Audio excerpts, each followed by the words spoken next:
welcome to the deep dive. Okay, we are jumping straight in today because there's this pop culture strategy thing happening that is just, wow, so chaotic, perfectly timed. We had to dig into the research like immediately. We're talking about Victoria Justice. Exactly. Victoria Justice, she's announced new music, which, great for her career on the surface.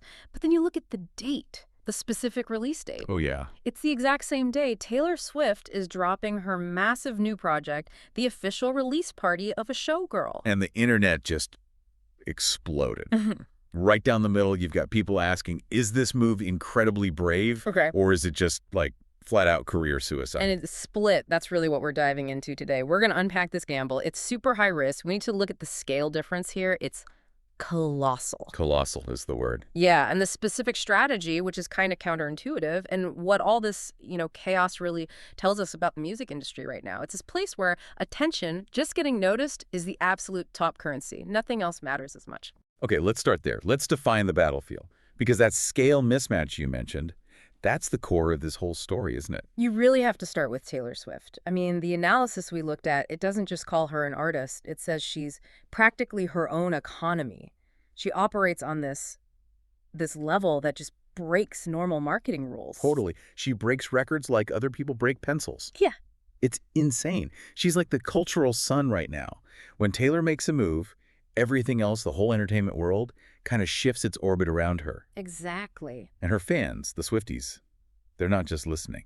They're this huge, digitally organized force, highly activated. When they mobilize online, the sheer noise, the volume of it all, it just drowns out everything else. And that context is so crucial. This isn't just, another musician releasing an album. It's a global cultural event. It literally creates its own gravity. So if you decide to release something on that day, you're not just fighting for streams, you're fighting for headlines, for space on social media feeds, for the algorithm to even notice you exist. Okay, so that's the giant. Now, let's contrast that with Victoria Justice. She's got talent, absolutely. Yeah. And she definitely has a loyal fan base, from her Nickelodeon days, her acting, her earlier music. Very dedicated. She does have that solid base, for sure. But the charts, well, that's a different story these days. The general view from the analysts we read is she's not exactly moving mountains in the charts lately. She hasn't really had that big recent breakthrough hit that turns name recognition into massive sales power. Right, and this is where that industry analogy comes in. It's actually brilliant. It really shows how kind of wild this decision looks on paper. Oh, yeah, the description was perfect. It said, dropping music against Taylor Swift, it's like opening a cute little coffee shop right across the street from Starbucks headquarters on the day of their big annual global launch. Your coffee might be amazing, but nobody's even going to see your cute little shop when they're busy watching giant trucks unload merch into the Starbucks lobby. The dominance is just absolute. Which leads us right to the big question, the strategy. Why? Why pick that day? The most crowded, most dominated day imaginable. This is where the logic has to flip, right? It has to be counterintuitive to make any sense. It really does. And you got to think about the alternative. What if she hadn't done this? What if Victoria had picked, some random quiet Tuesday next month? Minimal competition. What happens then? Probably silence. Right. It drops. Her core fans stream it.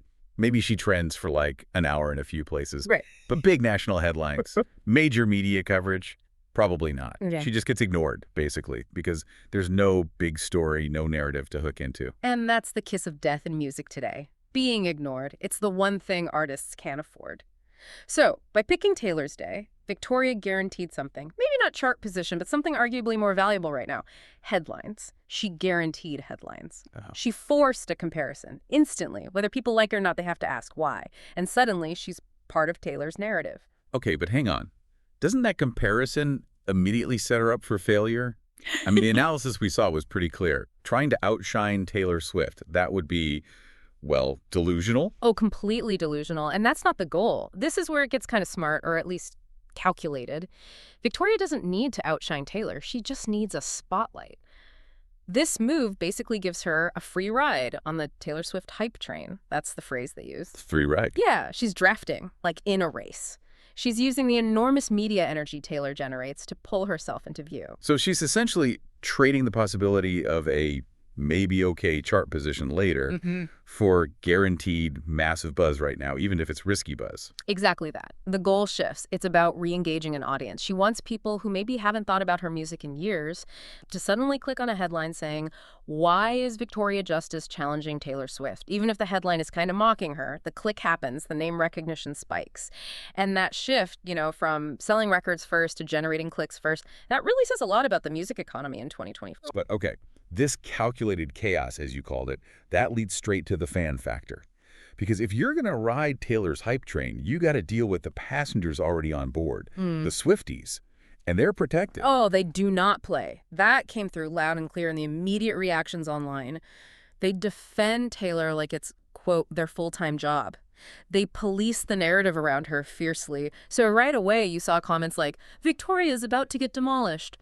Or really intense stuff like, "How dare she disrespect Taylor like this?" There's this built-in defense mechanism around Taylor. But isn't that pushback? Yeah. Isn't that still engagement? Doesn't that drama just fuel the whole thing? Because for every comment predicting doom, we also saw support, right? People saying things like, "Finally, someone with guts," or "This could be Victoria's comeback." You don't get that kind of energy on a quiet Tuesday release. That tension is absolutely crucial. The media, the algorithms, honestly, just the general public online, they love this stuff.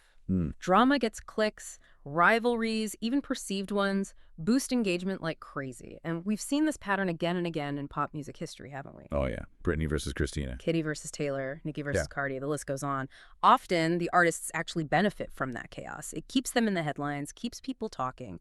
Even if the chatter isn't all positive, conflict becomes content. Okay. So we've got the strategy, get noticed. We've got the chaos. The inevitable fan reaction and media frenzy. Right. What's the one thing, then, that decides if this whole gamble pays off? Is it a genius move or just a messy disaster? Ultimately, it really has to be the music itself. That's the bottom line. This entire risky structure, this whole plan, it all depends on whether the actual song, the product, can justify the stunt. If Victoria drops something that's genuinely good, strong, catchy, memorable, then people might look back and say, "Wow, that was a brilliant move." They'll remember the song, not just the release date drama. And the flip side, if the music is just meh, weak, forgettable, or if it feels like it was just made for the headline grab, then, yeah, the internet will roast her alive. And the backlash, the ridicule, it'll be way louder, way more intense than if she'd just dropped that same weak song quietly on that random Tuesday. The internet will feel like, "See, we knew it was just a stunt," and they might just dismiss her completely. Let's talk best case scenario then. If the song is good, how does that translate into a real win for her, even with Taylor dominating the charts? Okay, best case, it's all about rapid algorithmic pickup. Maybe the song just blows up on TikTok. That's the dream scenario.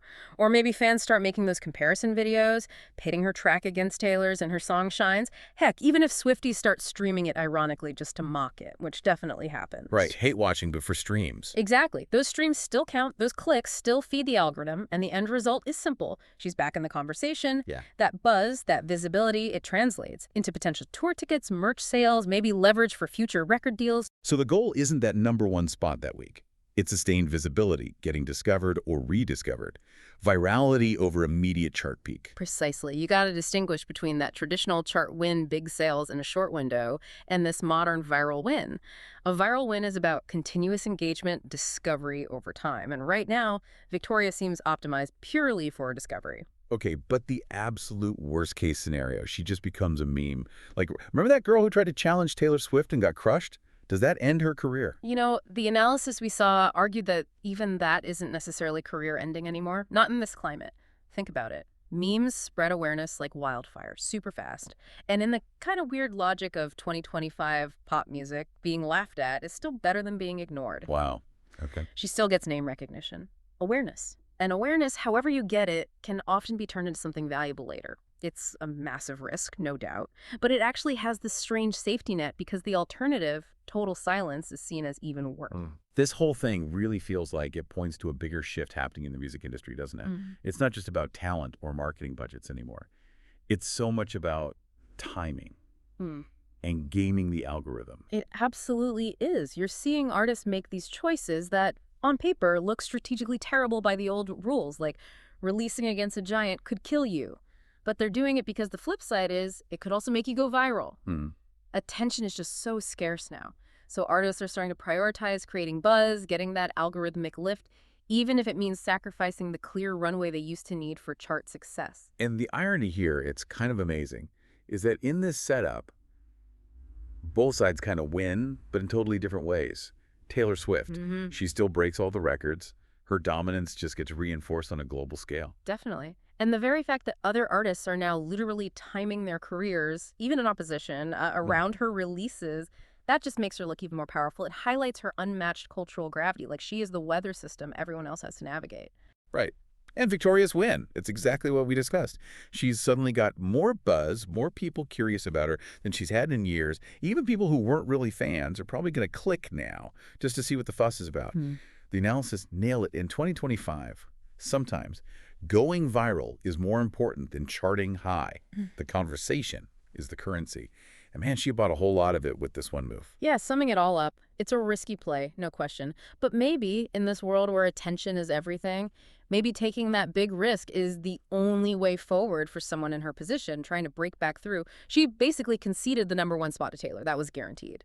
But she might just win too, in her own smaller way, simply by getting people to pay attention again, by regaining relevance. There was that great visual metaphor in the analysis to wrap this up.